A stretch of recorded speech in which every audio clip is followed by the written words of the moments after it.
Got a kind of Okay. horrific story Go on. about my experience on mushrooms. Okay. So my Pop mate off somewhere. got kidnapped. Oh, there we go. I had to pay a ransom in Newcastle to get him out. It was one of the most surreal and darkest Let's go experiences from the of my beginning. life. Oh my Where God. were we? Proper good episode, that. Yeah. Yeah. What happened? What a lovely guy. I've never met him before. He's great. Yeah. Like, so much to talk about. Love a Geordie.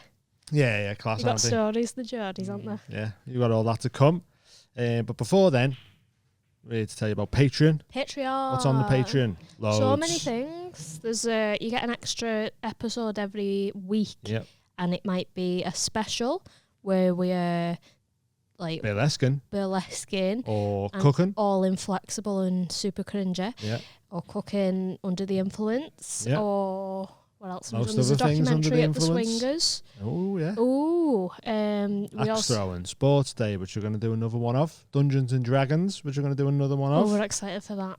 The Bake Off, which people were saying was our funniest one yet. We're probably going to do a summer one of them as well. Little barbecue off or something. Barbecue off. Yeah. And then you get an extra episode from home as well that we film at home. Yep. And the live show. She's cosy in it, and then live shows Who's every putting this much stuff on the every Patreon month. for £3? We do a live show showing you the local talent.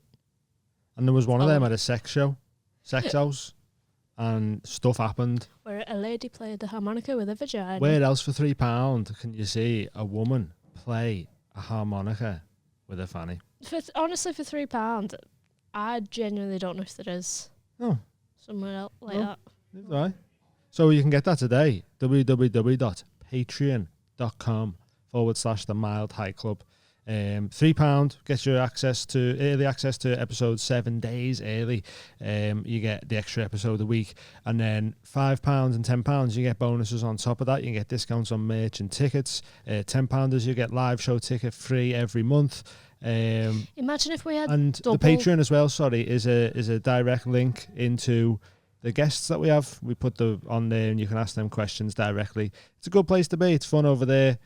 Get involved in it. Yeah, I was just going to say, like, this is what we've managed to build with the amount of patrons that we've got. Imagine when we've got double. We're going to be flying. We've got some mad ideas. We are and going need to cause backing. such a ruckus. If you can't afford it, I know cost of living and that, it's shit at the minute. Just spread the word. Comment on the video. Like the videos. We can only be and as subscribe. big as you allow us to be. It's up to you. We keep doing what we're doing, but it's up to you to share and like and comment and help us to grow. Yeah. That's yours So responsibility. if you can't sign up to the Patreon, but you see one of our clips somewhere, give it a little retweet or a little share on your story. Spread the word. That's it, innit? Sign up. It's loads of fun over there. If you can't sign up, just give us a little share. On with the boss episode. Yeah. Boss episode coming up now. Miniature lungs, We're miniature diaphragm. So everything miniature comes out of me. Miniature stuff. Apart from my poops, I have like proper hefty poops. Well, what a good way to start. Um, Amy has hefty poos. We're here with Raul Kohli. He's just Raul saying he's spotted us outside Mowgli one time. Oh, really? Yeah. When we went for Strictly food. speaking, you were inside mode. Yeah. I bumped Yeah. into Gareth, who I'm very friendly with. Oh, when Sloss was here, was he? Yeah, exactly Yeah, that. yeah, So yeah. me and Max had just gone to a Bundabus, we were walking past, and I ran up on Gareth. I didn't run up on Gareth. I'm not like, I didn't like drive by him. I don't know why he's such a gangster turn around. I run up on Gareth. No, I just like ran up behind him, snuck him, and then I realised he was with Sloss. Sloss introduced himself to me. I, met him, and then you're like, right, we're going in for a meal. And I just remember seeing your two faces, Just going, just waving oh my at God, you. Sloss is here. Yeah, exactly that. Our mate, we was going in there another time, and our mate is Callum Oakley. Oh, I Yeah. love Callum. Yeah, he's like quarter Indian. And, That's exactly why I love him. Yeah. He wasn't a quarter Indian, I'd fucking hate him. And then a woman came in, like an older lady, trapped him behind the door. Big glass door. Right. He's just behind the door like that. And then was talking to him through the door, asking him to seat her. Like, If you had get any us a table. tables? and Callum was just behind the glass going, I don't like it. two things on that. I went to the stand after a football match, playing Everton in like December. And it was Red Raw, I'd completely forgot. Yeah. I was sat by the bar, just minding my own business, having a drink. And this lass came up to us. She was really fit. She was like all over us. And I was like, this doesn't usually happen to me. What's going on here? And she was like, you were so funny on stage tonight. And I was like, I wasn't on stage tonight. You think you were Callum Oakley? She was thinking of Callum Oakley. She'd seen Callum do 10. I was like, he is really fit in general. But you are really racist if you've confused us too. Wow. That's amazing. I went into an Indian restaurant the other day in Bristol and I've never been so confused in my life. It was in Easton. It was called Tallis. And I walked in. I just wanted to get a bite to eat before like the show. With respect, like, I don't know how to say this without sounding racist. It is racist. But like, I left because all the staff were white women. Yeah. And an Indian? Yeah, and I was just I believe that. A white woman came up, she's like, can I help you? I was like, no. No, I'd leave that as well. That's not racist. I'd leave. Yeah, it felt like being in the movie Get Out. I was like, unless there's like some sort of lady who looks like my grandma trapped in the kitchen. I don't want to eat her. Yeah. What's your go-to meal at a restaurant? Which restaurant? That depends. You know, Do you have I'm a gonna go to favourite? an Indian Do and you get a have a carbonara. Do you have a favourite cuisine? Go Indian restaurant for now because I love Indian food. Okay, well, my favourite cuisine is actually Mexican, I would Is it? argue. Okay. Yeah. It's a fucking up there, isn't it? What's your best Mexican? What'd you go for? Chorizo tacos. Oh, tacos are fucking fantastic. That's If Stating- they're done right, they're fucking belted. Yeah, They're Death never by done right Tacos, in this Chester. country for Death the by same Tacos reason. By in tacos, Chester. Death by tacos. Death by Go. What do go they make check 'em. their tacos out? Like, what do they make their tacos and their wraps out of? They It's make them fresh. fresh Yeah, but out what's of the ingredient? Is it flour or is it corn? I think it's something Mexican. Corn flour. I think it's corn Mexican flour. corn. It might be corn flour. Because usually, like, the big problem with everything's like post-colonialist trade, isn't it? Right. So the reason you get shit Mexican here, generally, right? Yeah. I'm sure Yeah. Death by Tacos is good. Chucho's on Shields Road in Newcastle is one of the best. The reason you get good Mexican in the US is the same reason you get shit Mexican here, and it's the same reason you get class Indian here, but you get shit Indians in America. Like if In you Australia. Oh. Australia's got some bad... And New Zealand. You think there's loads of There's Indians loads there of as well? Indians in Nah, Australia. the food's jag. Unless they're not telling us where the good stuff is. Well, Yeah. actually, here's a little secret. Most good Indians here aren't owned by Indians. Really? They're owned by Pakistanis or Bangladeshis. Okay. India's a primarily vegetarian country. Yeah. So you ain't yeah, going to get a yeah, good chicken tikka yeah. masala from an Indian restaurant. Yeah. You're probably going to get vegan cuisine. Yeah. Sanskriti's a good Indian Sanskriti's here, and that's amazing, yeah. veggie. Yeah. But also in New Zealand, we'd like order onion bhajis, and they was like southern fried. That's what they It tasted. was mad. I was like, you don't know. I had some of the best bhajis I've ever had in my life in Queenstown because they tasted like KFC. It was mad. That's like It a was fusion mad. I want to try. It Do you know was what I mean? amazing. Yeah. Like It was so Indian good. fast food. Like, Was that with a Right. curry? Oh, it was so oh good. my God. Like, because this is the thing with like Mexican here.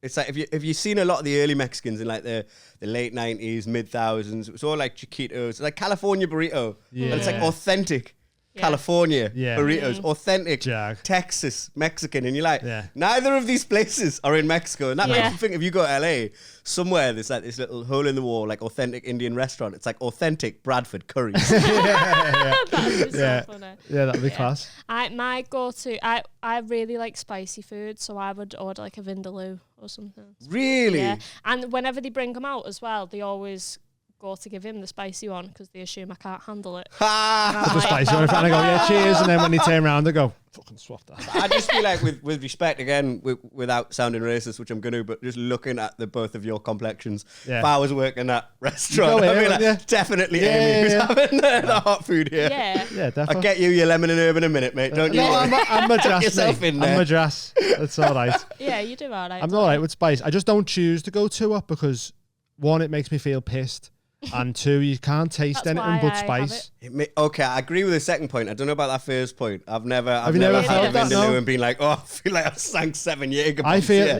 if I go too spicy with something, it makes me go all like lightheaded and dizzy, like a bit weird off it, and then it Chili puts me off high? eating because I'm like, oh, I feel a bit like spaced out from it. It's weird. Like Homer in the Simpsons, famously. Oh, yeah. And he has that hot chili and he starts tripping in the desert. I don't know if it's an old wives' tale, if it's true, but have you heard that thing that like certain Chinese people can't digest alcohol or they don't have the I'm enzyme allergic. to... This is Really? That's This me. is one So of you them. don't drink? It's not a legend, No. it's true. Oh my God, That's why right. I only got 2 glasses for the old Okay. rain thing. Yeah, I know. Yeah, you don't want to be getting on that 63% stuff. if No. you're Mate, I'm allergic. driving, so I'm gonna have to be careful with this stuff. Oh, you're going to have to be very careful, Yeah, mate. yeah, That's yeah. like 20% past what I'm gonna I have, thought I was wanna have legal. this bit, this much. Okay. I have a small amount. So right, I had some of this though. This is nice. so this Have was you never me. had ting before? No. Oh, This it's is my really new lovely. thing, right? This is second time I'm ever doing it. Done it last week with Lauren Patterson, and she asked for a Dr. Pepper. Easy. I asked you, you asked for a 71 ingredient cocktail. And I went, no. It's not the game. What was my else? game. Yeah, you won.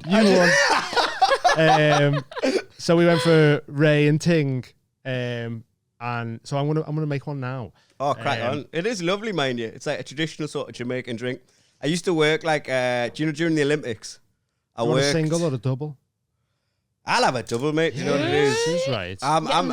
I think it's a problem, but I am more of a laugh when I'm like 2 pints down or whatever. Where's the You know double? what I mean? There's a What's that, certain man? level of drunk where I just bring a lot of Yeah. energy to things. See, the Yeah. smell of that, right, is knocking me a bit Can I smell it? because It's very strong. You want it, if you're driving, you want to be very light. I will with it, be. mate. But What's the... when I was younger, it was either my cousin's 18th or 21st, one of the two, and he's like 2 years older than me. I was bladdered. Just was like, you just get pissed at family parties and that, innit? And they had a bottle of this, and everyone was like, oh, we'll have a shot of Ray's. And I was like, yeah, fucking let's have it. Do you have a shot straight? I had a shot straight, and I literally went, whoop, walked into the bathroom and went, blah, blah, blah, blah. Like, it was the fastest I've ever been sick of something. I went, boom, it hit my stomach, and I just put the glass down, turned around, walked into the bathroom, went, blah, threw up everywhere. Automatically knew you had to get it Yeah. out of your So system. I'm going to do a very little one. That's what all alcohol is like for me. So I'll have a sip of drink and I'll just be Half. sick. You'll just have like a lager shandy. I'll be sick everywhere. Oh my And God, that's crazy. Every time. And then I have to go to sleep immediately. That's insane. Yeah. That's absolutely insane. It's mad. It's such a shame. He's the But exact same with curries. He has Yeah. I sick out his I bull. love a cousin. Yeah. Wait, what level did you go to at your ting there? Yeah, put quite a lot in because this is Quite a strong, lot. you know. You go right up There to we the go. top. That'll do. And a lamb. Yeah, I'm getting around to it. So what made you pick this? Have you got any memories with this drink or? Yeah. something that you I fancied mean, today? like the first time I had it, it was just like you. Like binge drinking in Newcastle was a sport, and I used to work in like clubs and bars and stuff. So Yeah. I used to consider myself pretty heavy. But one thing, growing up in a corner shop, because obviously I grew up in a corner shop. Some stereotypes are true, but growing up in that corner shop, like I know a lot about alcohol. I know a lot about brands of cigarettes, brands of chocolate. I genuinely thought 40% was like the legal limit. Yeah. I didn't think you could go over 40% legally in the United Kingdom. Do you want a little mint leaf? Why I want a mint leaf. Chuck some mint leaves in there. I've never put mint leaves in a drink before. What you do? Just throw them in, Yeah, just you pull them off Mojito. the stem and then you chuck them in. just like this, Yeah. like that. Yeah. Doesn't look the most Have appetizing. you ever thing, had does it? a Moroccan Mojito. mint tea Oh with yeah, some okay. actual mint leaves, a lemon, and a Yeah. hash spliff, and it's And a hash split. as well. oh, it's like what so- Moroccans do, and it's like such a nice combination. So, Already. like, the Right. language of alcohol is something I'm There you just go, not Sarah. fluent in. Like, I Cheers. don't know anything Cheers. about ale. Cheers. Yeah, cheers. Ting ting. Ting, ting. Ting, ting. That's delicious. Tell me what you think. Have a sip and that doesn't taste like shotting it, does it? Oh no, it's That's well better. lovely, isn't it? Yeah. Yeah, 'cause but you that's where it gets Nice. dangerous because You're just drinking- 63%. yeah, that's crazy. That can catch up with you quick. So like the first time I had it, like somebody told us like, no, 40%'s not the legal limit. You can have a 60% shot and sell it in this nightclub. I was like, shut up, brother. And I thought I consider myself quite the drinker. I used to Yeah. go like, you've never had trebles bars in Liverpool, we did had you? quad vods. Quad vods. Yeah. We had one in Sheffield when I went to uni there, doing quad vods and iron brew for like I think I've been there. in Corporation. Sheffield. Yeah. Yeah, it's a wild My one, mate that went to one. uni in Sheffield and we went out for the night out there. Like, Yeah, was it the school night? Oh, I don't know. It was called like school disco. You get in for a quid if you're in school uniform. Oh, And then no, they sell, it like wasn't quad that. vods with iron brew. No other mixing, Yeah. just iron It's brew rough, for man. £2. Yeah. That was good fun. But we had these trebles bars. So like when we were 15, 16, 17, we'd go out and essentially there would be like 3 trebles with mixer for a £5. You take out 20 quid, you'd be fucked by the that's time what you we used left to the do. first Just go buy bar. 4 quad vods and then just be like, oh my You'd God. still have 15 quid left for like your taxi and your kebab. It was like the best night ever. But I remember I could handle drink quite heavy. I'd never vomit after those trebles and nothing like that. And then someone gave us a shot of that Ray Nephew, and it was just Oh, like it's just I pure felt power, like I was innit? gonna. Like- I felt like I was burping out the eye of Sauron, just fire coming straight from us. I was like, oh, what is that? Yeah. And I never kind of was into it. And then I worked at the Puma Yard, which is like the official after hours, like Jamaican headquarters for like the Jamaican Olympic team during the shit, 2012 Olympics. It was class. We got free Puma trainers. We got free yeah? Puma hoodie. I've still got it. No way. Usain Bolt came and DJ'd. Did he? Like loads of random Why? celebrities came. One of my favourite memories was on Jamaican Independence Day. Like it was a party, and then at midnight, Independence Day struck. Like Damien Marley there, Chris Hemsworth was there. There was loads of like really Classic big Jamaican celebs. Chris Hemsworth. Classic Jamaican Thor, you know, that Rastafarian god is Thor. So they were all there, and like I remember as soon as the clock struck midnight, just spliffs were getting lit everywhere, and the security sounds guards amazing. started like running around trying to put out people's spliffs, and eventually just saw one of them go the other. There's too many. There's nothing we can do.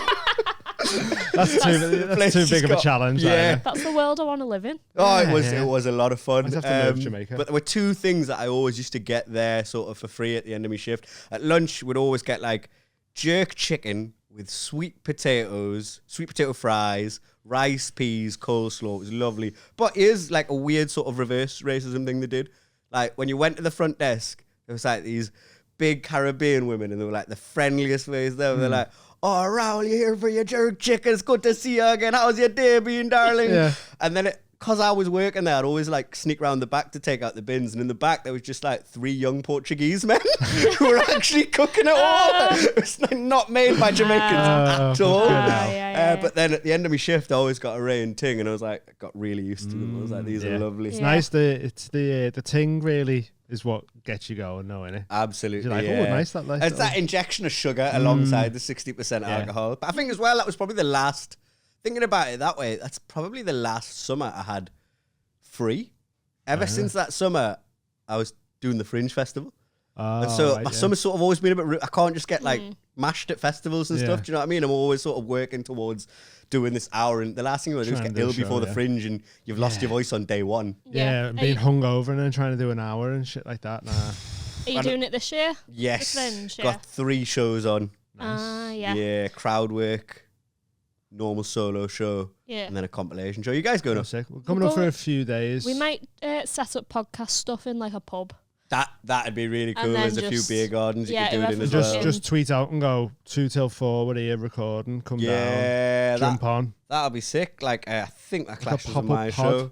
But I don't know what time it'll be, but like just sometime in the day we're gonna do it. I think it'd be fun. It's all about the luck of the draw with the weather there. If you want to do it in a beer garden, because Edinburgh in the summer in August, it's just I won't like, mind doing it inside. oh yeah, If it'd the be pub good, lets good us inside get as a well. little corner somewhere or something. Yeah, outside's a bit of a risk in it because it's just like. But yeah, sunny having for like a minute. the pub atmosphere in the background, I think would be cool because we'd have our own mics. Do you never worry So, about like- because particularly in Edinburgh, like just like absolute hammered people just sort of diving in the middle of it and just sort of like being all Straight over into you. the roadcaster. Yeah. I mean, maybe. I don't we think. could probably get them on, couldn't we? And then Proper see what bladder they people. say. Yeah, just interview strangers. Yeah. Yeah, Like, I when had- their inhibitions are lowered, it'd be like, tell us your darkest secrets.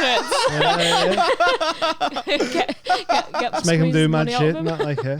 Yeah. You dick don't- out, you don't get have your to dick get, out, like- go on. You don't have to get like contractual agreements or anything for podcasting YouTube, do you? I don't think so. We haven't done so far. Someone said the other day, like, oh, I think you need a nudity license, you know, because we had someone like play the harmonica with a fanny at I one of saw our that, shows. yeah. And I was like, oh well. I think it's the venue Done needs it now. though. You bleep, like you blurred it out though, so you don't really Yeah. see anyone's Apart vagina. You in just in see. the episode, I though, accidentally left a nip. there's an slip in there. accidental blur that comes off the tits, someone's tits, and it just goes boop Just really for a little quick. half a second. It was totally my fault. Nipple popped out the blur. Yeah. That's only some of that comes up with That's how big her podcasting. boobs were. It popped out the blady bit. Classic podcast wonders. No, the blady bit fully moved out the way of her boobs. It It- went beep and back in. And I went, oh, what happened there? Did it on purpose. It was my so bad. funny, yeah. So, yeah. Because I remember when, like, again, I was 15, 16, 17 going out around Newcastle. Like, they just started a film, Geordie Shore, Right, okay. but, like, nobody really kind of knew what was going on. Was everyone Yeah. trying to be like them? for a Not bit? then. It was like a self-fulfilling prophecy. Like, Afterwards? it yeah, started? because I remember, like, I was one of the people who knew about it because I got an interview to be on it. And on the phone, like, just like this first standard interview and was rejected quite quickly. But, Yeah. like, the first standard interview was like, oh, like, how often would you say, like, you go to the gym? I'm like 3-4 times a week, don't mind the gym. How often do you, would you say you go on fake tan beds? And I was like, I don't know what about the name Raul Kohli suggests. And I was always like, nobody knew, like, that tanning thing wasn't a thing. Yeah, Neither was, like, yeah. the vanity of the wax and the chests and stuff mad. like that. Especially when you come from like Newcastle and that, and you get about 4 sunny days a year. Yeah, Like, exactly how are you that. I was the only tan person I knew growing up, and I don't think it gave us that many advantages. No. I had no idea what was going on when the show came out, but Mad. they just sort of carbon copied that from Jersey Shore. yeah. But that's like overnight, we went from like fat, belly out, NUFC tattoo on, pie eating miners to like these sort of soy boys with like all these muscles. And I was like, just sort of like, mad. it just became a self-fulfilling prophecy. But I just remember you'd be walking around the club and some woman would run past you crying, and then like a full camera crew would run after her. Oh, really? Felt like you're in the Truman Show. Bless one of my mates. She necked on with Gaz. Right. I just don't think she'd really clocked. She That it was was hammered. him. She was like 18, 19. Necked on with Gaz. The next thing you know is like a camera in her face. And the next thing after that, somebody just handed her like a contract to Yeah, sign. sign that. Yeah. No way. And then she was watching it with her dad when it came out. Very awkward. Yeah. That's hilarious. Like. This is how I kiss. So were people like trying to be like them to try and sort of get on the show after Have you that? been in any? Is it reality show? Yeah. Is that what yeah. Yeah, no, I've not been on any reality TV shows. And Ellie was on a show called Prank Pad, but I bailed out at the last minute because I just didn't think it was exactly what I wanted to do. Yeah. I've not been on any reality TV shows, but it's pretty much just... I've been in a lot of documentaries. I'm on a Korean documentary at the minute. Yeah. Yeah. Yeah. Why? I don't know why. They filmed us at a laughter house in Liverpool. Right. It's about like why Indians are taking over the world, and they've picked like the Are they? brokest Indian. They are like we've got an Indian prime minister here, Indian prime minister in Ireland. We've got like loads of billionaires, loads of people in Silicon Valley, and I just guess they didn't have the budget to interview any of them. So like this broke comedian in the north of England, he's why Indians are taking. I'm like, why have you picked me? Like I am the You're on the laziest list. Indian you could find. And what I don't know where on the list, but you're on there What was your somewhere. explanation? I said 2 things. I actually gave quite a good answer considering they picked the worst example. I said like in the holy books and stuff, it's like making money is a whole thing. Like it constantly refers to in some of the holy books the proper making of wealth. So like setting up a business is almost like religiously encouraged. Whereas in Christianity, it's like if a rich man can't get into heaven. Yeah, exactly that. Like It's sort of an like eye for of the a same needle or reason some why. shit. I So need to give word all this your very money carefully. to the priest. Give all your money to the church. It And your is. children too. Yeah. That I've got to word this carefully, but it's sort of like why Jewish people are overrepresented in finance. It's because in their Bible it doesn't say you can't loan with interest. It says in Islam and Christianity you can't loan with interest. Oh, really? Yeah. Yeah, whereas in the Jewish Bible it doesn't strictly speak. Oh, so they're say like, that. yeah, fucking, we're not doing anything Yeah, wrong. for like thousands of years they've been sort of Yeah. like, okay, well we'll just do this as a good way to make money. The original banks and stuff like that. It's sort of similar with Hindus at the very least, not Indians in general, but Hindus. Yeah. It's like, oh yeah, you can make some money from making money. Like that's important. Go and make money. It is important. It's mad that they're like, oh well, you can't. It's essentially saying you can't bring it with you. And it's like, yeah, but you need it while you're here. Do you know what I mean? like I know I can't take it with me, but I do need it now. Yeah, otherwise I'm gonna go through hell this lifetime, innit? I speaking of Hinduism, I remember because I have like I get onto things and then I get bored and then I don't know if I've got ADHD or something. But I'm like that. Yeah. Yeah, I was onto is it the Vedic chants? Oh yeah. Yeah, our random. That got very. How did you get that deep? She's gone deep. There's there's getting a little bit into it, Like, Amy, and then let's get right. So the origins of Hinduism, basically, I went right back That's there. like 5,000, 6,000 years ago. That's some Amy's real gonna start prehistoric something, she Hinduism. wants to I've got 'em start all from the dead. beginning. That's what it is. Yeah, and so they used to like teach these chants and to their students, the people who come up with it, and they had to get them to chant it like back to front and front to back, so that they knew every inclination and just got it perfectly right, rather than writing it down. That's what I heard. Yeah. Thoughts? You think that's where? I think you know more about Hinduism than me, to be honest. I didn't go quite 6,000 Yeah. BC into the Vedic chants. But there was a little bit because we do mushrooms and we like listening to different stuff. So I remember we put on Listen to these it, yeah. Vedic. Am I saying it right? Vedic. Vedic. Like, yeah. Chants, Like Vader, why we like was- Darth why we Vader. was- oh yeah. That's how I remember it. Yeah, so we'd be on mushrooms and just listening to these chants, and we like knew the cadences Oh, like it was off by mad, heart yeah. It's and mad. everything. That's mad interesting. That Yeah. is in its own way like a Hindu form of meditation. Yeah. You've, But I was like, I reckon back then when they come up with all that, they were psychedelics were involved somewhere. Some like the Probably. defo I link think if you together. go before like these Abrahamic religions, it's like the Hindus, and then before the Hindus, it's like Celts, Druids, Gauls, and like they're all into these like polytheistic sort of ideas of gods and looking at the stars, but also what was ready. If you're a hunter-gatherer, if you're running around like getting stuff from the forest, you're probably picking mushrooms either accidentally or deliberately all the time, and you're like, oh, okay, I've just seen God. I've eaten these mushrooms, and I've just seen God. I've had a full conversation. Definitely. This is what we need to do. Why would you not eat them? Like, life's shit. Right. Okay. Here's why you might not eat them. I've got a kind of horrific story about my experience on mushrooms. Okay. But the thing is, do you do mushrooms in the house? Yep. Yeah. We've done them in a cabin as well. Mushrooms. Not just in a brick house, in a wooden cabin too. Like the Three Little Pigs on mushrooms. Oh my God. Done it in a straw house. Big bad wolf came outside. Too scared for the straw house. Have you ever done them when you go out? Out where? Just in, like, I got really into microdosing them. Right. Okay. Yeah. Like, I'll take I chop them up. Yeah. I used to chop them up. I don't do drugs anymore, for the record. Anyway. Yeah, but us either. I used to chop them up and I'd put them in capsules because I think chewing them is a bit minging as well. Same it does. Yeah. Oh, you do them? Yeah. Fantastic. Right, 0.1s and 0.2s. I don't know. So I chop them in like 0.1 scale. So I know exactly how much I'm taking. Yeah. And this still just doesn't stop me getting into car crashes on nights out. Because if you take like 0.1, 0.2, it's almost like if you take not enough to trip out, it's almost like taking the best pill you'll ever take in your life. Your jaw's not swinging. No. You're not sweating like mad. You don't stink the chemicals. Yeah. You're just happy and you've got energy. You're ready to consume the universe, but your appetite's not even like suppressed. You gotta have the best meal, but like feel like you're just as happy and excited in your life. It's the best. But it gives you a bit too much trust in just the universe around you. You sort of get into this oneness of everybody and everyone's the world. My mate and that, And that doesn't. Me and my mate went out and I keep doing them over the night, and that's when it's like I remember being creep up on you, innit? Yeah, I remember being at the Fringe out with like a comedian and very good friends who's got Parkinson's and his boyfriend, and like I keep taking them until the point the walls start moving. Then I go, okay, time for me to go home. Yeah. And I remember like I was there sat having loads of beers. And the more beers you have, the more you mix that. It gets like way worse and worse there. So I remember taking these mushroom pills, and I just kept like 0.1, 0.1, 0.1, sinking pints. And eventually the comedian I was talking to, his face started running away from himself.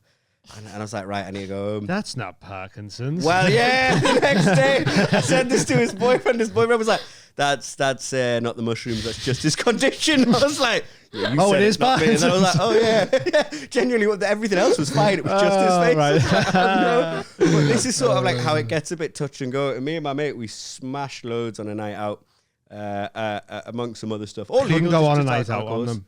Well, I love it. Like, I absolutely love Especially like round here or Newcastle and that. I always get weird vibes off just being in places anyway. Cause I'm like, shit's about to So my pop mate off somewhere. got kidnapped. Oh, there we go.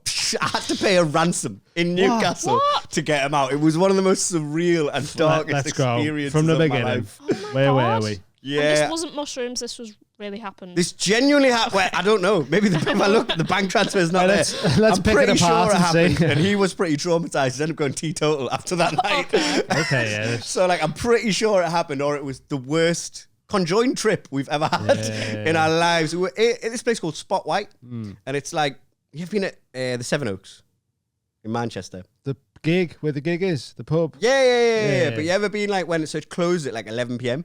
and then it opens again at like midnight for hospitality staff? And you need like a membership. Right. You need to have sent in an invoice to say like, I work at bars. Yeah. I've got a membership. And then it's open till 9 a.m. for people who are closing off bars, right? Yeah. And so we went to what we thought was like the equivalent Spot White, but like you just go in during the day and you get a membership. You don't need to send an invoice, and it's open till like 5 a.m. So the only places in Newcastle open at 5 a.m. are the casino, the strip club, and Spot White. And Spot White tends to attract, as we learned to our detriment, some pretty dodgy characters. Yeah. So we're in there just playing pool, doing all sorts, having a good time. And about 5 a.m. comes closing time, and my mate's outside. He's chatting to this lass who, you know, doesn't look like too much trouble. And I'm getting backy off some people so we can go home and get ourselves to sleep by rolling a fatty. And literally, I get the backy off and I turn around and he's gone, and this lass has just sort of stood looking a bit aimless in front of me. And I'm like, where's, I won't say his name, let's just call him Jerome. There's like, Jerome. where's Jerome? Just like, who's Jerome? I'm like, my mate who's just with you, like, short, square head, like wearing cream It's really not what I sweater. thought Jerome would look like. Yeah, I just started describing exactly how he looks. I've given him the blackest name on the planet. But she was like, I have no idea who this Jerome kid is. And I'm like, Well, he was right there, though. yeah, like I should have kept an eye on him. I knew he was quite mashed, but like, and I was keeping an eye. I literally must have turned for about a second, and this is where it gets But on a bit mushrooms, more, though, a second is like 5 minutes or something. time is innit? all relative when you're on when you're on mushrooms doing Vedic chants. Yeah, that's it. I literally just completely missed him, and I just assumed, right, he's mashed, he's a grown man, stumbled off, found himself a taxi, got himself home, Yeah. and so I get a taxi home myself. As soon as I get home, got my rolling tray, I got my back on the rolling tray, and I get a call from Jerome, and it's not Jerome, it's like this Raj Geordie guy. He's like, yeah, your mate's just done all my cocaine, and he said he's got the money to pay us back, but he doesn't. I'm gonna knock him out if you don't send me the money. And I was like, what on earth is going on here? I'm like, well, put him on. And he's like, Jerome's like, yeah, Raul, Yeah, no, please, it's cocaine. please help, please. I don't know where I am. I don't know what I've done. And I was like, for Christ alive. Oh, and genuinely, at first, listen, I didn't like. Kidnapping was the last thing on my mind. This is Newcastle. Do you know what I mean? Not like Afghanistan. Like, what is like a kidnapping with a ransom? I just assumed genuinely my mate had somehow, in his absolute hammered head, just managed to convince this guy to give him a little bit of his drugs, done it all, or like spilt the bag and then like not had no the money, money to pay him back, or just consciously didn't know how to get his card out or get the money out. So I was like, right, I tell you what, mate, I'll give you 120. Will you put him in a taxi to this street? Yeah. And he's like, yeah, mate, no problem whatsoever. I genuinely just thought it was a whole misunderstanding, and this guy was rightly quite annoyed that someone had done all his drugs. Yeah. And then I sent him the money, and I should have clicked at this point, but I was absolutely wrecked. I should have clicked when he got me to send the money to a lass's account. Like, he didn't sound like a Lauren Fowler. Yeah. Like, at that minute, I should have sort of clicked, but it just went in, and I was like, right, the money's in. And he was like, just started screaming. He just turned the energy, and that's when I knew I was getting done. That's when the penny dropped. He was like, the money's not in. Like, I could see on my bank statement the money isn't. He's like, the money's not in. I'm gonna kill you, mate. And that's it. I'm gonna kill you, mate. I was like, well, okay, don't kill anyone. Just calm down. 120 quid? Yeah, I was like, for 100. Why would you kidnap someone for 100 quid? I was like, I think my mate's worth a bit more than that. You know what I mean? Jerome's worth at least 250, which is what I ended up paying, because like, where are you? I'll come. And I got a taxi to where he was, which is like one of the rougher areas in Newcastle, the West End. And I waited at this roundabout, and he came out of a back alley in like a wife beater and a balaclava with my mate in like an armbar. And I just had to like give him the cash and drag me mate away and take him home. And after that, I was like, yeah. I'm not blaming mushrooms for that one. That's your guys' fault. That. I feel like had I not given him, I didn't give him anything. Had we not taken as much as we did, he probably might have had the wherewithal not to wander off. Maybe. Clearly, Get your like, shit career together, kidnapper. Jerome. Yeah, Jerome. Like, surely there are better ways to rob people than actual armed kidnapping. That's Yeah, mad. especially for only like 200 quid or something, innit? 200 quid. Yeah. Like, it's not even off your rent these days. No. I bet that's so scary though. Just getting fuck ragged. that. I was just Ragged very off confused. I somewhere. think my mate was petrified. As I say, he's gone teetotal of it. I was just I did not know that was possible in Newcastle. I did not know how it happened. I was like, this cost of living crisis has got serious. Yeah. If people Yeah, are it's resorting mad. to kidnapping. Imagine. I'd just be like looking at myself in the mirror, just like being like, someone's been kidnapped. I remember- You're gonna have to. Is this real? I don't know. I remember my mate staged a like robbery once because they got an ounce for someone and then smoked it.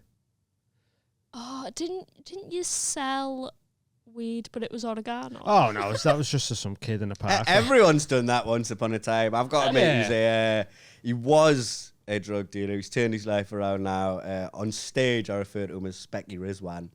And he was just like a compulsive bullshitter / drug dealer. And he was quite funny. Like, when he went to jail for prison, his parents were so ashamed, they told everyone he'd gone on a Gap 5 year to Thailand. Gap 5 year! And then he came back 2.5 years early, not for good behaviour. Just Gap 5 year. he was tired of Thailand and Gap 5 year. I'm back from Thailand for good behaviour. That's funny. But no way, my mate sorted this lad an ounce who he went to college with or something. And then they smoked loads of it, and then they were looking at it like, hey, we can't give him that, that's not an ounce anymore. So like they set up like meeting the lads with the ounce, and when they were meeting up in this alley, my other mates ragged up in a van, and, like jumped out and grabbed the lad and fucking punched him, like actually punched him to make it look realistic, robbed him, and then fucked off. So then his mates who he got the ounce for seen him get battered for it. And then they met up with him like 15 minutes later. He had like a black eye and he was like, close one. Why did you give him like Wario's voice? Close one. I don't know. It was just it seemed more dastardly. He's got some rough mates, Dan.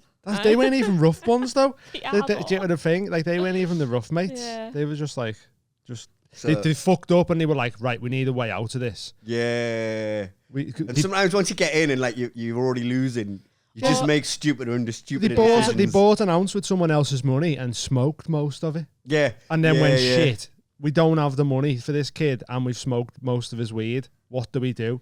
I know. We rob it off him. Yeah. Like, do you know what I mean? Oh, what a tangled web we weave. I know, yeah.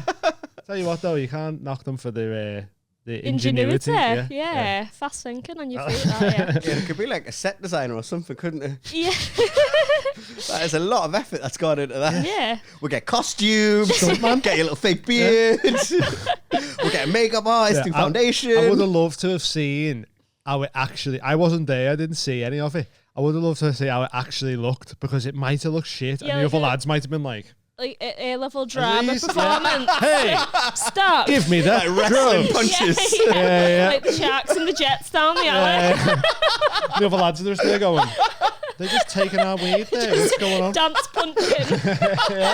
I don't know how good it actually looked, but the story sounded great, Yeah, it does sound good. Yeah. It sounds like you got away with it for all intents and purposes. I think he did, yeah. Yeah. Because he went to college the next day with the lad, and he had a black eye because he made his mate punch him and that, and just... So my guy Rizwan, he thought he was rough, but he wasn't really rough. Do you know what I mean? Like he thought he was rough and sort of being rough, doing all these things. He was always like compulsive bullshit. He always like was just one of those people you'd take the mick out of, like, and he'd lie about everything for no good reason. The point where you'd ask, like, are you lying to yourself? Are you lying to us? Like, he lied about his own real name. Yeah. Like his real name was like Mabib, and he called himself Rizwan, which Yeah. is apparently his middle name.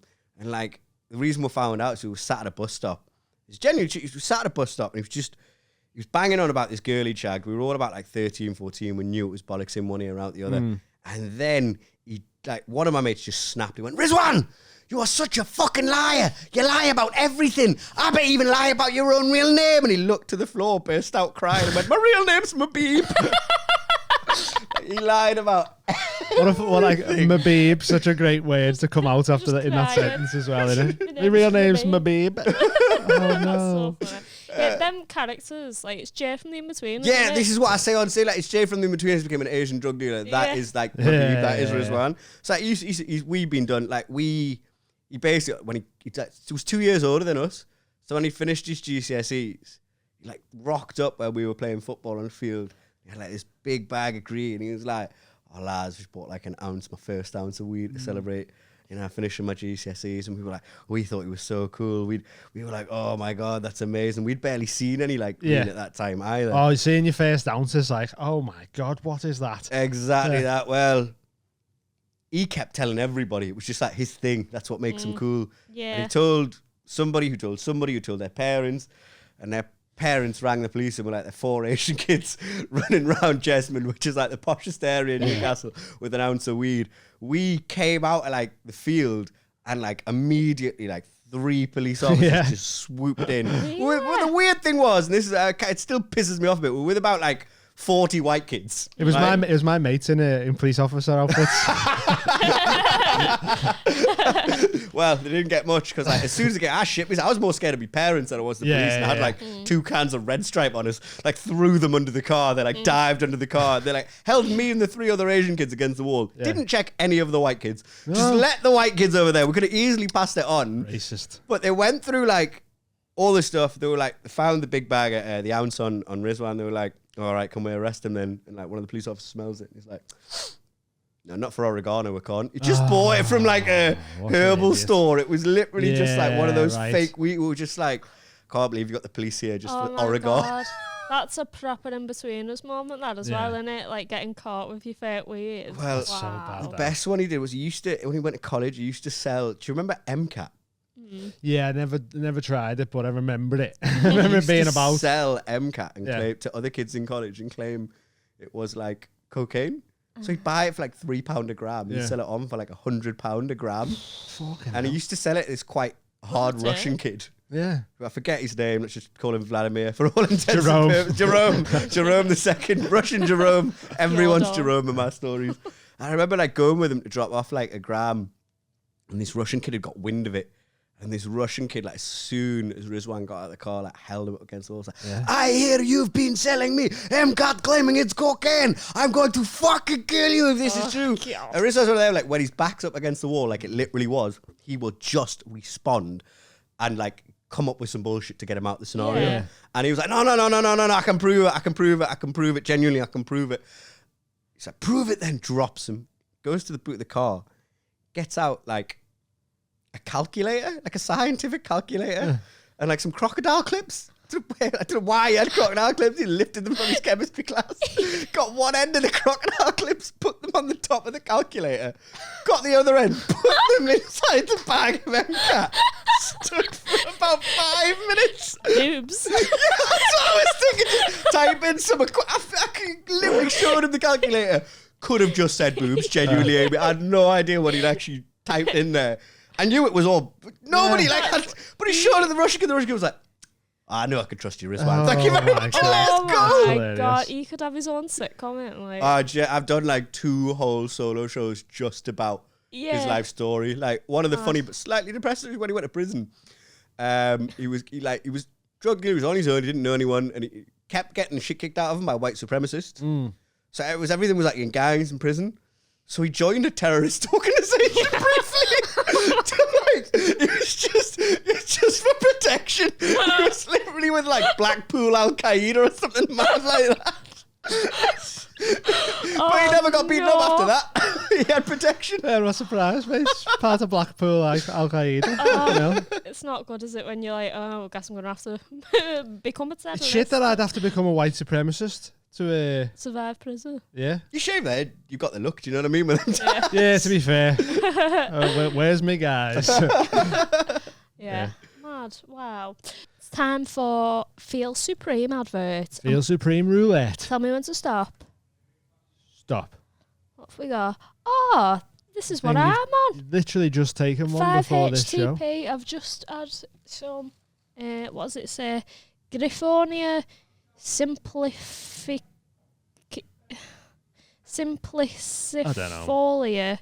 seed extract. What even is that? If you haven't skipped by now. It's a chemical byproduct of the protein building block L-tryptophan, and it is produced commercially from the seeds of an African plant known as Griffonia simplicifolia. Griffonia. I can't read that word, it's too big.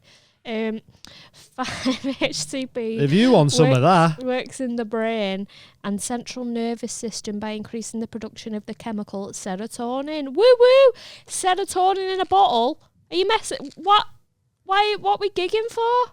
Go and get some of Serotonin this. in a pill. Serotonin in a Get it bottle in there. Serotonin can affect mood, sleep, appetite, temperature, sexual behaviours, Sexual and behaviour. pain sensation. Wow. RRP £14 and you can get 15% off that. There's loads of stuff over at feelsupreme.co.uk, isn't there? Loads of stuff for your guts, for your brain, for your general health. That's You know. that's literally happiness in a bottle. Yeah. And you can Like have everyone happiness for does- $14.99 minus 15%. People joke about, bottle happiness, sell it. They're doing Feel it. Supreme have got it. They're already doing it. They're ahead of the game. They've got loads of products. They've got loads of mushroom supplements, stuff to help your lungs work better, stuff to help you... I haven't been taking mine. Stuff to make your brain work better. You've got cordyceps, you've got lion's mane, turkey tail, mushroom blends, all Neuro sorts over there. Supreme. All you need to do is bang in the code TMHC15 and you'll get 15% off the whole order of Feel Supreme stuff. Do you want a powerful mental performance supplement for the brain? A natural neurotropic Who and doesn't want these? nutritional cognitive enhancer? Well then, Neuro Supreme, 60 capsules. Go ahead. Get on it. Feel supreme. Feel supreme. Quick ad. Back to the show. So what's your vice, would you say? I have too many. I'm up for anything, and that means I have been probably addicted to everything at some stage in my life. How long have you been doing comedy? About 11 years, 6 years of a job. I wouldn't even say that's my addiction. That was like a way to, as you could see from my arrival today, I was just very late for it. I think I've got ADHD. I'm waiting to get diagnosed. Late for everything, can't focus, but like when the pressure's on, I can somehow just about scrape what I need to do. Right, like that's just me through and through. And like comedy was almost like a way to escape capitalism. But like then comedy got like to it. It's when I'm responsible for something, I just seem to shrink. Yeah. Do you know what I mean? It's something I'm working on, but if I have a responsibility, I don't like facing up to it. So shy away from it or Yeah, whatever. so like it got to the point where like, you know, I'm coming back from gigs and my life is comedy. I did throw myself in at first. I really did. And then I sort of took a step out. I was like, look, you're a circuit comic now. You're full time.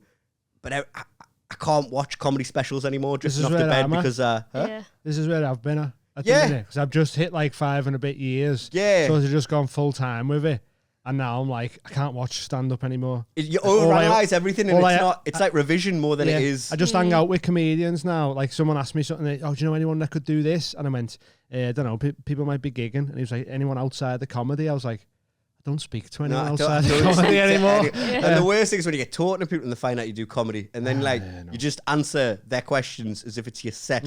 How long you been doing it for? What inspired you to do it? How did you think you could do it? Like, and that I want to learn about them. Do you know what I mean? So now it's got the point where like, if I want to drift off at night, I'm not watching like Chris Rock's Selective Outrage or Marlon Wayans newspaper. I watch a documentary on the Holocaust. I'm like, comedy can't get me. this is relaxed. Safe space. This is my safe space. I watch something about a natural disaster, some horrible tragedy, some genocide, and I'll be like, there's no jokes here. Okay. And now I can sleep. That's better. Yeah. Like I can just actually switch off a little bit. It does just become all consuming, doesn't it? It does, and because comedy's self-employed as well, isn't it? So you sort of need to find those spaces where you can just meditate, switch your brain off. Seems like you two have it nailed with this mushrooms and Vedic chants. I need to try that when I go home. Try it, man. Try it. Meditating starting to work a bit lights. for me. I used to, it really was a big bad thing with backy heavy spliffs and box sets. Right. And I'd just stay in sounds bed good. for like a whole day, 2 days straight. Like Sounds it. Some nice, Cheerios, some pizza. Sounds like something I need to do at the minute, though. Yeah. You know what I mean? Yeah. Don't stop that. Don't Yeah, stop, but I like- would struggle to get out of that. Yeah. Do you know what I mean? I'd See, be it's there very like, easy to stay I in watched there, Breaking isn't it? Bad in 4 days. Like, that's not healthy. Yeah, no. Yeah, that's Jeez. not healthy You're an at all. athlete? Endurance marathons, Yeah. But like, that's not healthy. So that was my vice.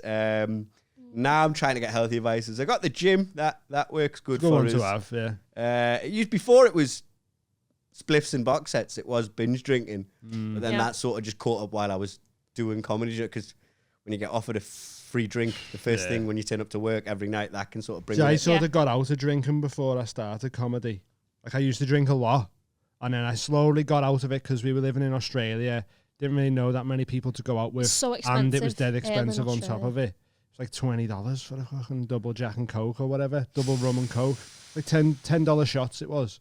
So if you want a double rum and Coke, it was $20, and that's what all I used to drink. I'd have 3 and it'd be $60, and I'd go, fuck off, I need about at least 5. Do you know what I mean? When I was properly drinking. So I just sort of stopped. I'd have the odd beer, but even a beer was like, a bottle of Corona was $9. So I'm like, I don't even like Corona that much, like fucking. So I really cut down on the drinking while I was there, and then like, so when I come back, I have 1 or 2 pints and then just get a bit tipsy and go, that's me. That I've smoked weed and I'm done, you know. And that was before I started comedy, which is I think a real good thing because like people go out, get bevied on. I've seen it loads around here on the circuit, and people just come in twatted, making a tit of themselves and all that. I was like, not me no more. I've done all that, mate. Yeah.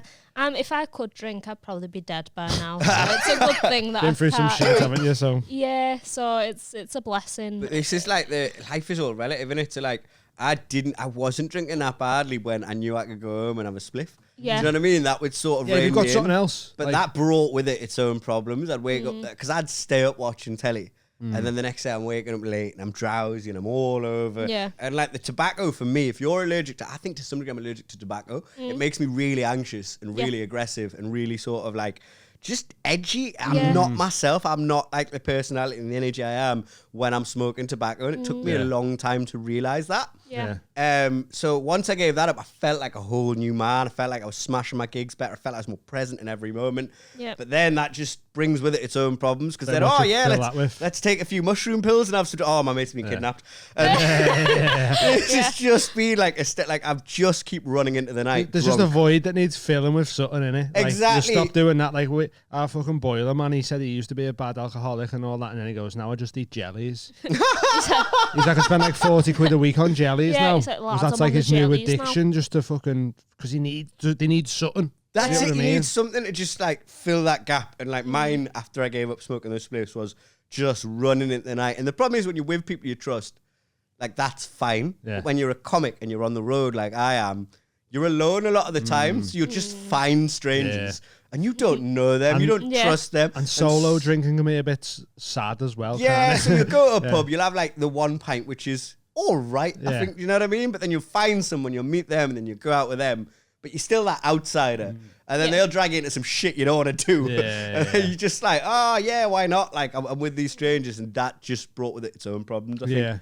At this point, I just need to find someone I can go home to. Maybe it's like, you two have each other. That's probably pretty nice. Do you know what I mean? You've got each other at home. Like, I don't have anyone. Like, I live alone. Yeah, right. And I know if I go home, I'll probably just smoke a hash spliff with herbal tobacco. Just Vikings Valhalla an episode or something like that. And so I just keep staying. Because if the backy was in there, I'd probably be like, like, go home. But I don't have that desire. I have more because it's the addiction to the tobacco, innit? Yeah, that's, I think, what overrode more than the addiction to weed. But are you not addicted to gigging then, would you say? I really enjoy it, and I do enjoy it, but like there's two things with gigging. Number one, as I'm getting older, and particularly post-pandemic, I don't know if it's because I'm into my 30s now, or if it's because I am maybe it was something affected with COVID, but I feel like the traveling and the energy of it all is getting to me a little bit. I want to be a bit more based at home. I love like Brock Lesnar. This is relevant. Brock Lesnar said, I was built to be in the ring. I wasn't built to get to the ring.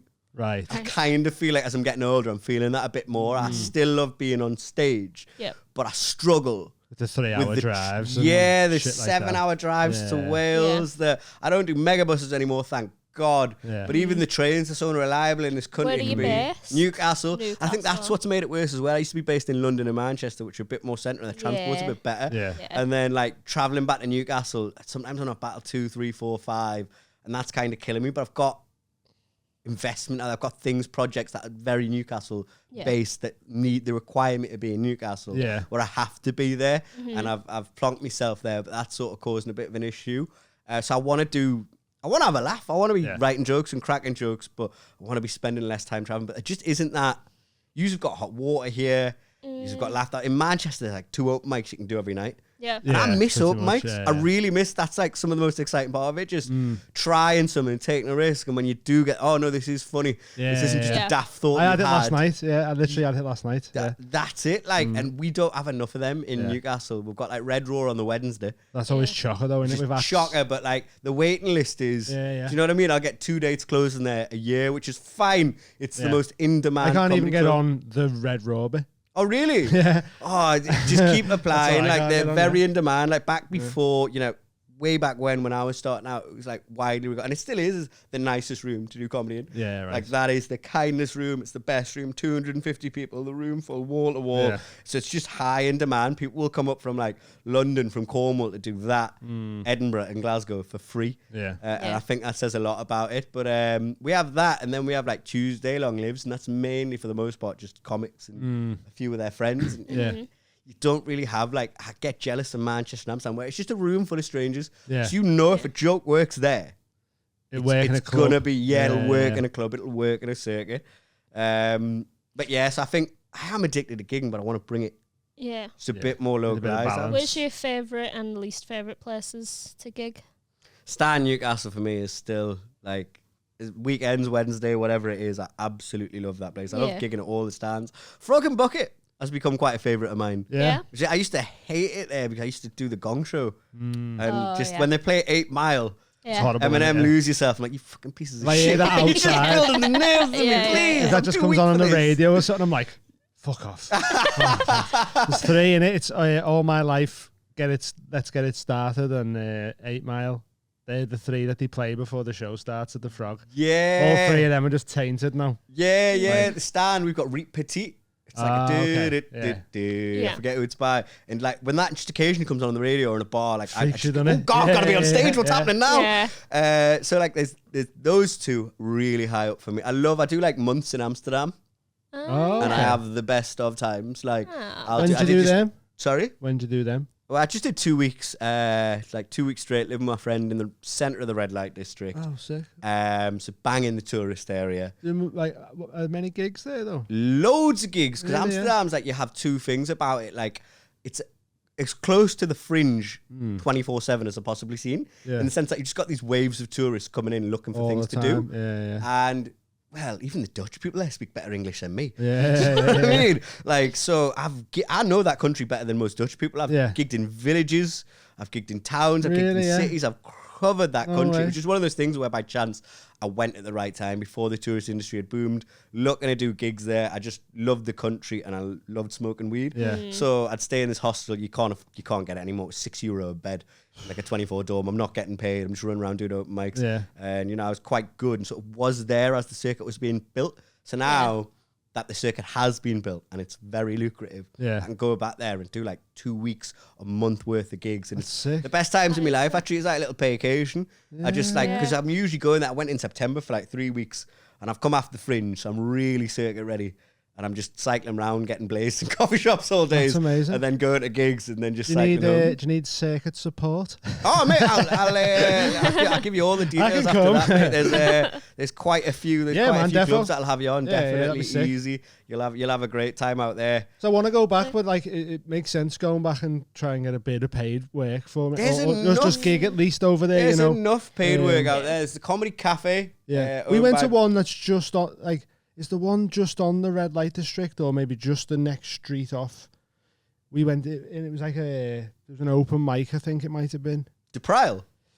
Don't know. Was it in a brewery? It's too Was it in a pub? Was it in a theatre? Seemed more like a pub. too long ago for me. Just to remember off that. the red light district. Yeah. Is it called like Off the Wall or some shit? Oh, there is a comedy club there called Off the Wall. 'Cause I remember it was something to do with vans, and it must like maybe it's that. But I think we went there and it was not great. Just the acts were a bit rough. Like The open mics are really, Yeah. yeah. And the thing is as well, like they don't really have that British sort of music hall sort of style where it needs to be like boom, boom, boom, boom. So like some of the open spots there will just happily die for 5 minutes and keep doing it. But Yeah, there's enough right. actually on the British circuit who'll do that. Oh, but, yeah, there's plenty. Like, you don't see them as regularly where Yeah. like, and they just won't break out of things to like, I feel awkward, I feel uncomfortable, I get goosebumps and like chemicals going up my neck when if I'm gigging and I just know they're not laughing and something within me just breaks me out of that. Yeah. And that's not necessarily good because you don't work on your material, but something breaks out of me and just makes me go like, oh, like, guys, you're not enjoying this. Yeah, Like, what let's the just be fuck's honest going here. on? Like, what's Yeah, happening yeah. here? Like, is it me? Yeah. Are you guys feeling awkward? Have all your pet chinchillas died? What has happened here? Yeah. Have you encountered much racism on the circuit? There are only 2 aspects of like racism I can properly say, like without shadow upon doubt. That was quite the segue. I know it's come so out of I like to nowhere. bring it the Amsterdam, tone down. the East India Tobacco Company who took over India. Aha. I've had some racism in Amsterdam, but not gigging. Particularly, it's a very multicultural city. But the 2 aspects of racism I remember is one time there was this promoter from the Northwest, and he posted something quite racist about Mo Salah. Oh, right, yeah.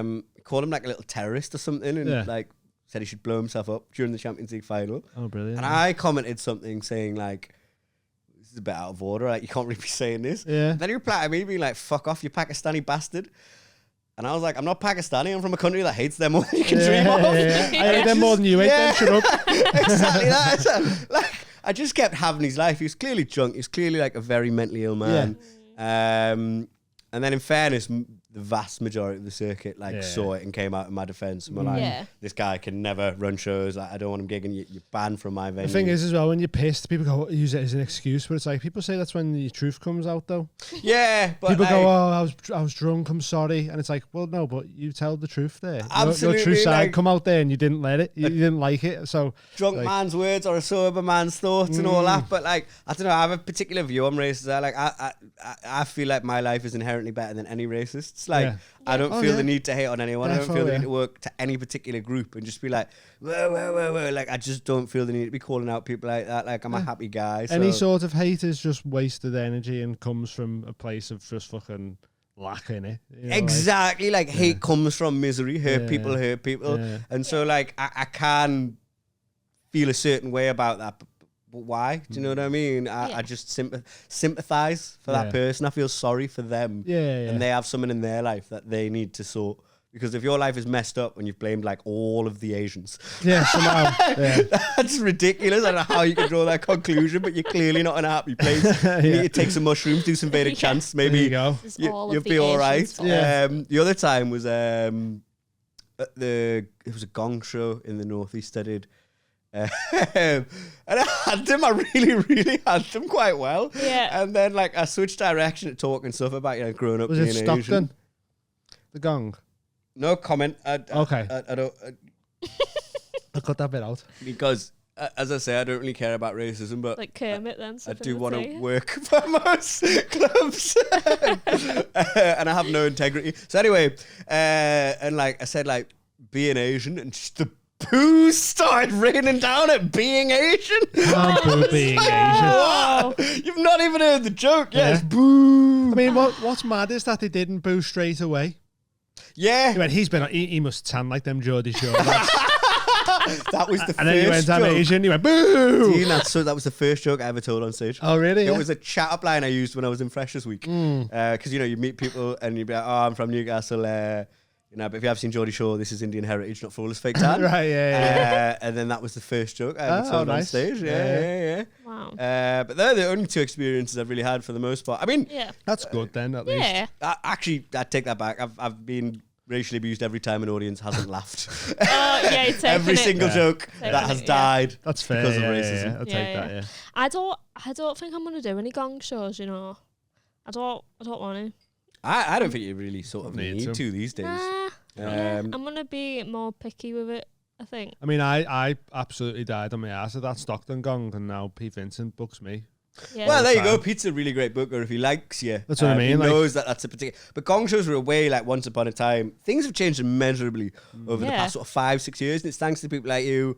Podcasting, sort of finding your own audience and building that up and clips using and all the this kind internet of thing. for what it's for and that. Yeah, but also over the 10 years, I've noticed that like even before people really started clocking on these changes of the internet, audiences had got a little bit softer. That's not necessarily a bad thing, but like you maybe don't want to scream abuse at a comedian when you're pissed if you know that they could probably trace your Facebook and report you to your employer or whatever. It's like Late and Live, for example, at the Fringe has been quite a bit of it. Like that sort of drop that it used to be electric, but it always used to be brutal. If you got like hecklers were coming. But now people can film shit on the phones and exactly that's and nobody wants to be caught being that person. So like Gong shows are a way of going like if this person is in a rowdy Christmas gig.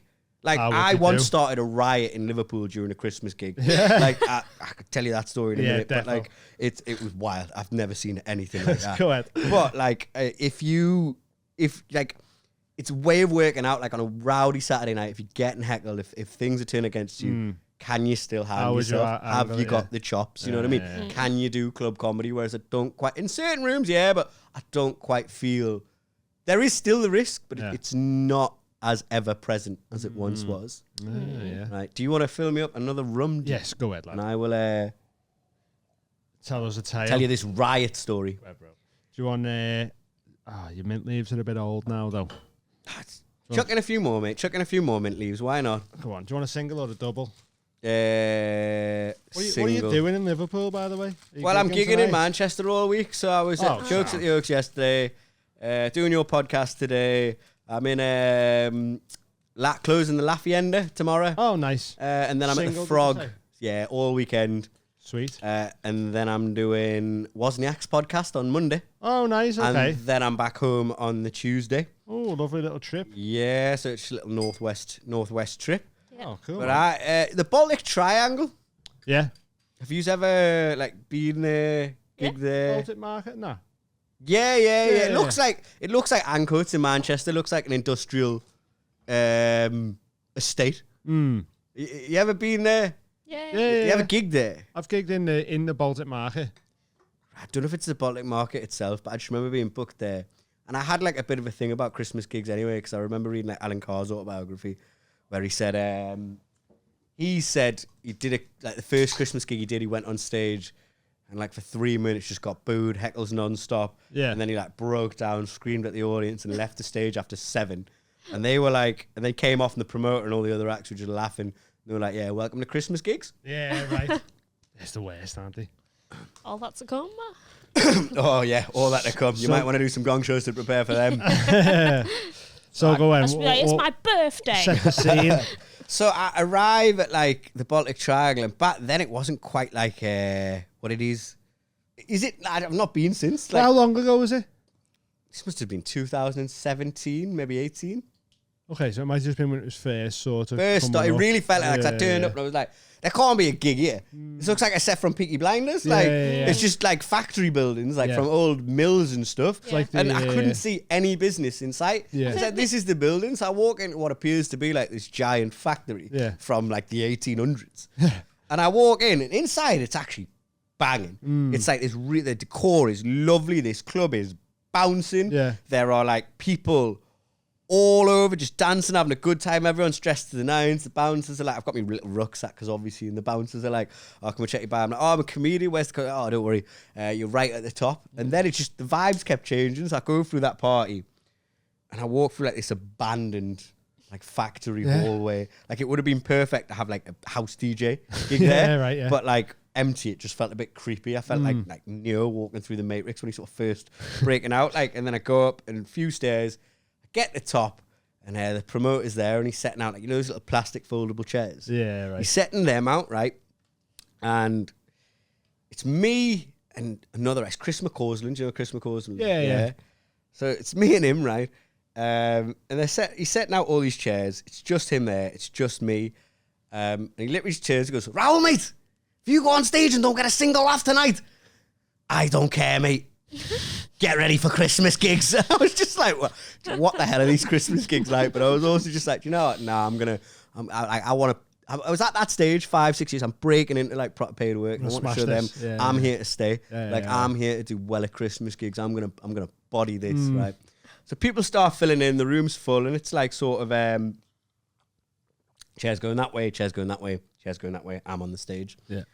And I literally go on stage. I've got all the adrenaline pumping through me. I'm going to body this Christmas gig. Before I get a word out, I barely get a hello. A guy walks past me on the stage that close, his face is, and he's just got 4 drinks in his hands. Yeah. Just sits in the front row. Everyone's laughing. This, I don't have to do anything for about 4 minutes. Everyone's just laughing at this awkward interaction. He sits down, puts his drinks there. And I'm just sort of pausing, silence. Get a lot of laughs just from this weird, awkward interaction. More on him. I start ripping at him. He looks like a little scally. He's tiny. Yeah. He's about 5'6". He's got a Stone Island on. He just looks like a proper little scally. So I'm ripping him about being in a Stone Island. He's there with a massive guy who looks like Uncle Fester from the Addams Family, who's also in a Stone Island. And I'm just ripping them for you're wearing your Stone Islands. It was Liverpool Everton that weekend. The Derby's that weekend. On Sunday, it's not the day, idiots. I get laughs. There were 2 inexplicably really attractive women. Yeah. Drug dealers then. Yeah, probably. So he puts his drinks on the table. I'm get your drinks get on the stage. He's I'm get your drinks off the stage. You're not a comic. He doesn't move them, but everyone's laughing. It's all good. Doing well at this Christmas gig. Ripping some people on the right. I move to the left, and I'm oh, did you guys say you're from down south? Because we're just going to weave that into a bit of material I had about living in London. And this lass hadn't read the room. She was one lass in a stag do. Full stag do of men and just one lass with them. Yeah. And she's yeah, we are from down south. We're from Essex. Then points to the groom. Yeah. She's and he's way funnier than you. He should be on stage. And like everyone started booing her. She just hadn't read the room. I'd won them over. Maybe if I was struggling, you were doing that might sound. be Yeah. Yeah, but she just, some people don't listen to the audience. And she just done that. I was like, right, yeah, good. This is why I was asking if you're from down south. It's just about pointing out that everyone from down south's a cunt. And Liverpool loved that, obviously. I crack on. I get to about like 11 minutes, and this lass just starts talking really loudly. Try to do a few heckle put downs. Everyone laughs, but just not quite taking a hit. And eventually, she's still talking, but there's only so far you can take this. So I just up my volume and talk louder so that nobody can hear her. But the two lads right next to us, right next to her, the scallies, they get really annoyed because they can hear her. They're right next to her. Yeah, it's pissing them off. It's about like 15, 16 and minutes. And like one of them gets up and squares up to like over the top of her. And he's like, fucking shut up, what the fuck are you doing? And I was like, holy shit. And I turned around and like I sort of step in to break it up. Yeah. And then this other guy who's like massive, like bald ginger, he steps in to break it up. And I rip him. I say he looks like a ginger Stone Cold Steve Austin or something like that. The audience laugh a little bit. And he just looks at me with these eyes that just aren't quite there. Shark Like, he's eyes just like like, mate, I don't give a fuck. We're at a comedy night. You can say whatever you like about me. What's going on with this guy? I'm like, right, whatever. I crack on. I'm literally at like the 19th minute. Nearly there. About to fucking round. I'm about to do my last joke, and I hear some commotion on the. I'm looking to the right. I hear some commotion on the left. I turn round. They're both screaming at each other again. The lass and the scally. The scally gets up as he's squaring up to her. I can just see him. It's like all going in slow motion. And he starts like pulling his arm back. I step in, almost break them up. And then I see that big zombie lad, Ginger Stone Cold, stepping up to hit the little scally. And at that moment, it was like a freeze frame moment. I just went, well, you're not getting paid enough for this. Here we go. Yeah. 150 quid open and it isn't really going to cover what public liability insurance you need if you get a concussion here. And I just stepped right out the way and then it all just went like dominoes. The big bro. The little scally, like, so the big guy, he went to hit the scally, but he missed because the scally just fully dived forward, just decked this lass. Just decked this. And it was weird because first I was on his side until he decked a lass. And then everyone was like, what the hell is going on there? And then he sort of like started grappling with this lass. And then the two lasses with them, they like saw what was going on. One of them stepped up, started screaming. She stepped though right into the drinks he'd put in on the stage at the start of the set, slipped. Like it was like curling or bowling. Like she just slipped, dragged the microphone from my hand. It got trapped round her ankle, and you could just hear her scream through the microphone as she slid across the stage, went right into this group of lads from Essex, like bowling, knocked every one of them off their feet, like 12 of them. Suddenly, these 12 lads get back up, a bit embarrassed that they've just been sort of taken out by this woman on the floor, and they just start throwing punches everywhere, left, right. It didn't matter if they were involved, if they weren't, like. And then the next thing you know, the promoter, he's running to break it up, but everyone is running into this fight or running away from it. So people are either running in, throwing digs at the Essex lads, or they're running away. People outside of it are folding up the chairs and throwing them into the riot. At this point, I did the courageous thing and I ran behind the bar, hid, and started crying. Yeah, fucking went right out of there, mate. What have I done here? How have I started this? Bless the promoters. They're like, Raul, go hide behind the bar. I was like, yep, I'll do that. And then eventually he goes, Christmas gigs, hey. The culmination of it was it all kicking off. People were just, everyone was running around, everyone was reacting to that riot. Except from one guy, Chris, sat at the back, bless him, because he's blind. He's blind, I had no idea what was going on. Just sat there, fucking smashing that gig there, Al. Minding his own business, and like a guy drives him. I just seen him run and like dive and tackle Chris into the tech booth to make sure he didn't get hit by a flying chair. And in fairness, the gig went on. The bouncers took ages to get up because it was up like 3 flights of stairs and they had no idea. They eventually got up, threw out the like accusers. A lot of people left, but some people stayed. The ones who stayed, the diehards there, aren't they? Absolutely, mate. They're true comedy fans. Gig after that. And in that second half, Chris comes on with like one of the best opening lines I've ever seen. He just comes on and he goes, usually I don't feel like I've missed much in life being blind. But tonight, I feel like I missed a lot. Like, there were lasses fighting. Did we see any titties or anything? What's going on, lads? That's Oh, wild, that's isn't it? amazing. Never seen anything So like that, good. and I don't think I've ever, caught Wasn't that on again. mushrooms, was you? So no, Wait, was Imagine this none of this had them? happened. I attract chaos with or without mushrooms. That's Okay. funny, man. Um, Right, we'll have to wrap up soon. Okay, awkward sex stories. Yeah. Ooh, I've got off the top of my head 3. One this is beyond awkward, Okay. quite brutal, really. Okay. Go ahead. This is why we bring Bare the rum. your soul. I bet a lot that night. What was the So- name, Jerome? Yeah, let's call it Jerome. So me and Jerome are having sex. Yeah. You know that position, legs are on your shoulders, Mm. and you're thrusting. Yeah. Thrusting for, I'm getting very close. Your legs? Or Her their legs are on like no, it's not like some mad yoga position where I'm not like Music something I made picked it up out the Kama chants. Sutra. So like, you know, thrusting. Her legs are on my shoulder, and she is, lack of a polite term, fingering her clitoris, right? Mm. And sort of like just as I'm getting close, I slip out. And Classic. I mean, it's then happened to all of us. as I go back in, just hit her nail. Oh. And it just boom. Instead of coming, a lot of blood just squirts out. Oh, no. That was, it wasn't actually as painful as you'd imagine. No, it's But it was just like when you scary, see innit? that, you're just like, I was ready to faint. I Freak was out like, territory, saying, Yeah. come out the end of your dick, innit? It's Yeah, also yeah. like such bad timing. just very unfortunate. It was Ah. just a shame because it was really good sex up You until poor, that point. You poor love. Bloody hell. I lost a star rating on Uber once What? because of shagging? sex. Yeah, a full star rating. What do you mean? Yeah, but driving just like that, that's not how I'd do it. This is- In the back of the car. Once upon a That's it. time, once upon a time, many fringes ago, gone back with this lady working in the bar at a venue I was gigging in. Yeah. And we decided to mix a particular class A Mm. with the sex, which didn't work out well for me. Must admit, just I'm trying everything for a good 2 hours. I'm trying everything, but somebody had stolen my dick that night and replaced it with a raisin.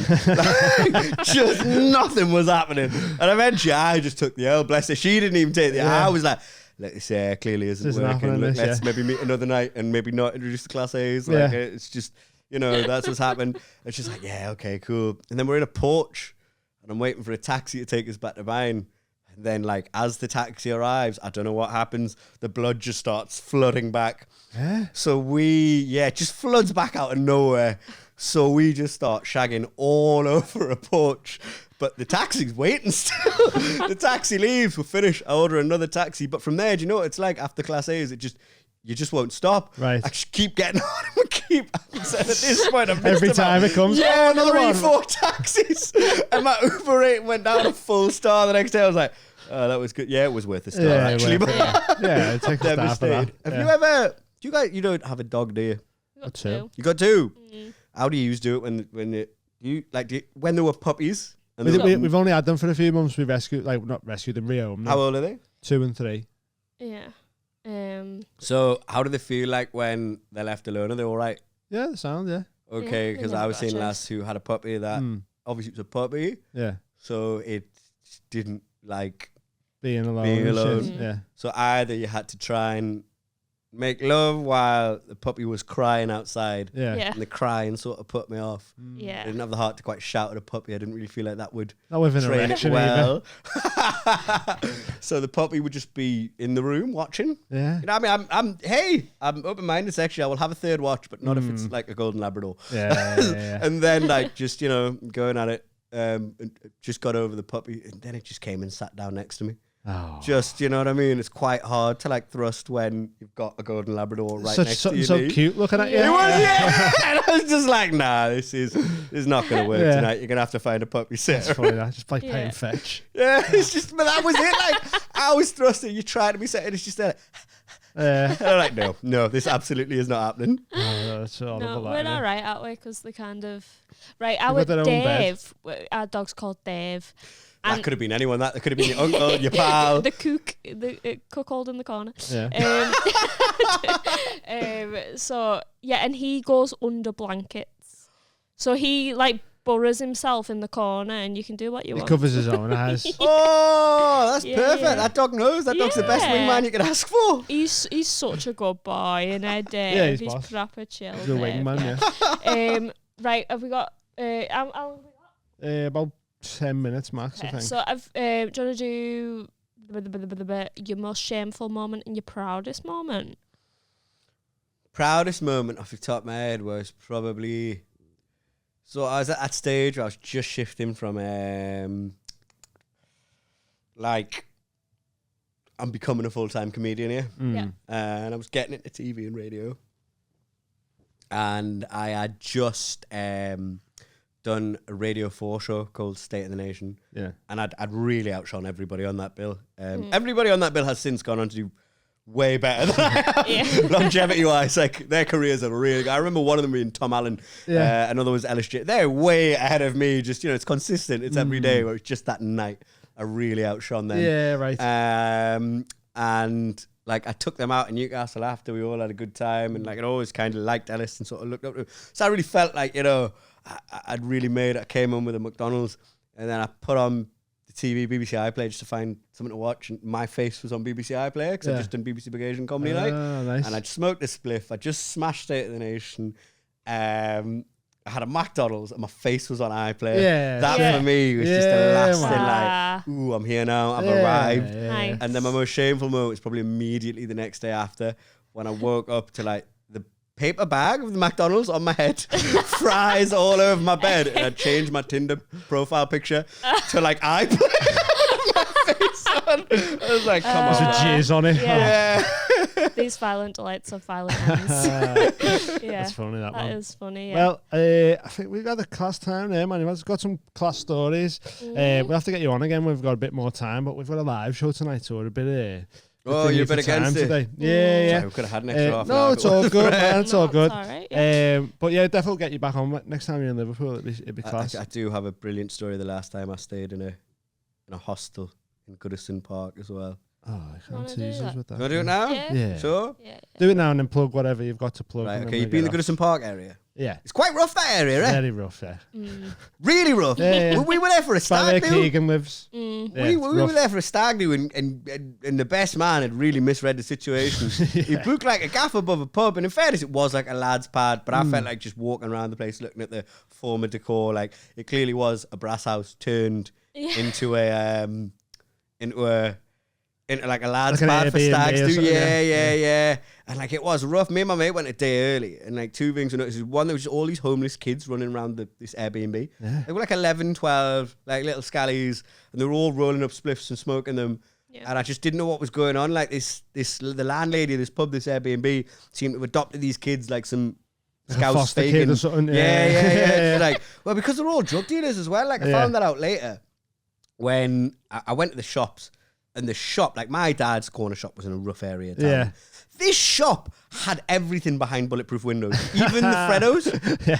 Like Yeah, Freddo's behind bulletproof, stab-proof glass, and Yeah. that's a bit much. cost of isn't it? living crisis, inflation, they're Yeah. 50 pence now. They Yeah. don't need to be Yeah. behind bulletproof windows. Them kids That's a- probably gang of pickpockets, that's why. Yeah. Well, And I went back to the hostel, and like this is actually probably my most shameful moment, because I was kind of like a little bit intimidated by them. I seen one of them outside in a transit van just Yeah. counting stacks of Oh cash. no, I'm you scared of them. should be intimidated I by am them. scared of them kids. Then it's not safe. Yep, it's not safe, but if you rub them up the right way and you give them custom, they're all right with you, as we found out. Oh yeah, you Yeah. miss out with them, Like, right? but Give I him just- a Freddo, One of them, he was about up to here, Yeah. and I just seen him in this Ford Transit counting cash, and then he drove the van off. I was, he's not, he doesn't have a license. What's going on here? I love that. But I went for a cigarette. Sorry, that's Yeah. what we call them in Newcastle. I went for a cigarette in the like the smoking area of this lad's pad, and they were all out there, about 3 or 4 of them.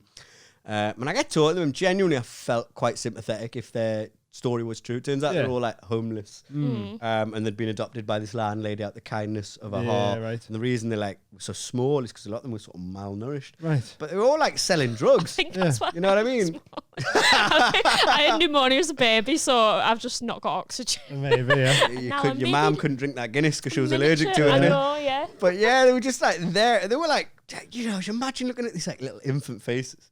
Like, but lad, if you need any drugs, any weed, any speed, any limo, we've got you, boy. And just like, you should be asking me to go to the shop to buy you a bottle of Prime. You should not be selling me drugs. And I was about to say it, like, I just couldn't get over the like ludicrousness of the situation. I'm so glad I didn't. So I just thought, like, I wouldn't say going for them, but just ripping the piss out of you in a friendly way. We'd got on, I'd smoked a bit of spliff, and that was actually probably the most shameful moment of my life. Smoking spliff for the Smoking kids. a spliff with 11-year-olds. I'm like Cat Williams when he got battered. It's just like, what am I doing here? But I was also like, when they offered us, like, I wasn't going to reject them, and I'm so glad I didn't reject them. I'm so glad I didn't take the mick out of them, because I was about to just start taking the mick out of them a little bit. One of them dropped this Stanley knife right in front of me, and as he dropped it, he sort of panicked and he looked up at me and he went, "Oh, sorry, mate." That's not for you. Thanks, Peeling the apples with. It's to go rob the fucking shop. My friend was later. That's why I'm scared of all them gangs of kids, man. Isn't It's all that- fucking thick as fuck, and they carry fucking knives around with them and that, innit? Is she They're stupid bringing knives out. Is she and that. like adopting them as like a drug Well, smugglers or whatever? I was under the impression she had adopted them out of the kindness of her heart. She'd just seen some homeless kids, but I've been talking to some social workers just telling this story. So I'm like, what the hell was happening there? She's like, probably a county lines thing, to be fair. Yeah. It was, you know, like you modern after. millennial Oliver Twist. You gotta pick a pocket or two or sell a bag or three. Why not? Poverty exists. It's cost of living, innit? Do what we do. Get involved. Do what we gotta. Yeah, it's mad that. Never go to Goodison for a stag do. No. That's what we learned there. Yep, that's what we learned there. Pop World was pretty rough, but Goodison took it to a whole Yeah. So have you got anything you want to plug, man? Anything coming up? I've got some shows coming up. If you're based in the Northwest, I've got a preview of my show, Fun English. It's all about just me talking about certain parts of England. I might even tell that story because, you know, you got Liverpool, Manchester, just everywhere I've traveled. You know, when you travel as a comedian, it's all a bit half about like the travels and just learning about different parts of the United Kingdom. And then sort of like some political analysis and find out where I sort of fit in as a British Indian. Like, I'm a British, I'm an Indian. What exactly am I? It's called Full English. It's at Creatures Comedy Corner Boy, in Corner Boy, Northern Quarter on the 31st of May. If you're down south watching this, I'm doing that same show, 5 dates at the Brighton Fringe. I'll be at Edinburgh Fringe doing it, as well as my crowd work show. I just taught the audience from now, find out what's going on. And I'm also doing a filming at the Stand in Newcastle at the end of July. Nice. Sick, man. The Good things 24th coming of up. July. So that's where you can find me. You can find me in other places, but that's the place to get the ticket revenue. And your socials? Raul Kohli Comic on all socials. Yeah. RAUL KOHLI COMIC. Don't confuse me for the actor. That kills me. It's wounding, So that, I've innit? changed my name as He's well. got like I've got a 500,000 Mexican name. followers or something, hasn't he? I'm brown. Like, when I was a kid, I couldn't go into like a shop and find like a keyring or a fridge magnet with Rahul or Kohli on it. I get into stand-up comedy, the arts, the whitest sport in the world, and there was already a Raul Kohli there. He's not just more famous than me, he's younger and he's more handsome. You bastard. Killed me on all fronts. Right. Well, nice one for coming on, man. Appreciate it. It was a good laugh. And we'll go check him out and that. Follow him, Raul, and go see his shows and all that. And we'll be back next week, innit, with another one. Thank you. We're always here. Thanks so much for coming down. Yeah, nice one, man. Take it easy. Love you. Bye. See ya. Bye-bye.